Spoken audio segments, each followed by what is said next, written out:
श्री विष्णु पुराण 10वां अध्याय। भृगु, अग्नि और अग्निवत्वादि पितरों की सनात का वर्णन। श्री मैत्रेय जी बोले, हे मुने, मैंने आपसे जो कुछ पूछा था वह सब आपने वर्णन किया। अब भृगु जी की संतान से लेकर संपूर्ण सृष्टि का आप मुझसे फिर वर्णन कीजिए। श्री परशुराम जी बोले, भृगु जी के द्वारा ख्याति से विष्णु पत्नी लक्ष्मी जी और दाता विधाता नामक 2 पुत्र उत्पन्न हुए। महात्मा मेरु की आयति और नियति नमनी कन्याएं दाता और विधाता की स्त्रियां थीं। उनसे उनके प्राण और मुकुंड नामक 2 पुत्र हुए।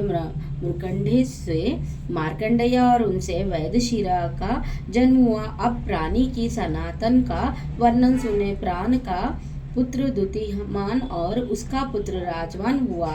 हे महाभाग, उस राजवान से फिर भृगुवंश का बड़ा विस्तार हुआ। मेरुचि की पत्नी संभूतनी पौर्णमास को उत्पन्न किया। उस महात्मा के विराजा और पर्वत 2 पुत्र थे।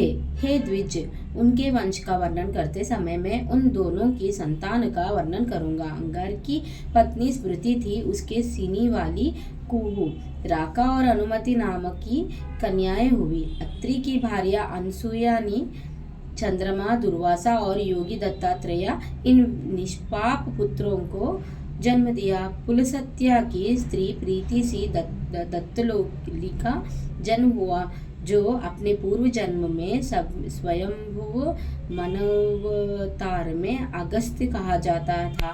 प्रजापति पुलहा की पत्नी क्षमा से कदर्म, उर्वरियन और सहिष्णु ये 3 पुत्र हुए।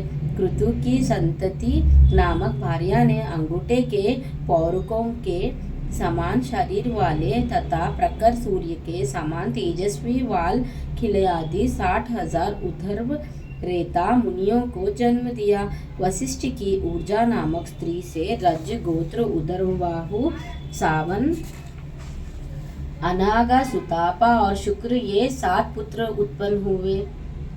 ये निर्मल स्वभाव वाले समस्त मुनिगण मनवतार में सप्तऋषि हुए। हैं द्विज, अग्नि का अभिमानी देव जो ब्रह्मा जी का ज्येष्ठ पुत्र है, उसके द्वारा स्वाहा नामक पत्नी से अति तेजस्वी पावक, पावमान और जल को भक्षण करने वाला शुचि ये 3 पुत्र हुए। इन तीनों के 15-15 पुत्र के क्रमश 45 संतानों हुई।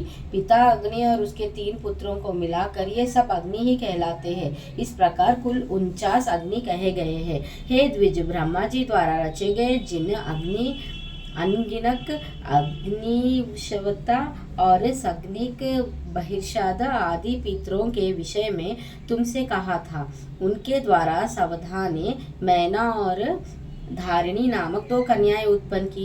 वे दोनों ही उत्तम ज्ञान से संपन्न और सभी गुणों से युक्त ब्रह्मवादिनी तथा योगिनी थी। इस प्रकार यह 10 कन्याओं की वंश परंपरा का वर्णन किया। जो कोई श्रद्धा पूर्वक इसका स्मरण करता है वहाँ निसंतान नहीं रहता। इस प्रकार श्री विष्णु पुराण के पहले अंश में 10वां अध्याय समाप्त।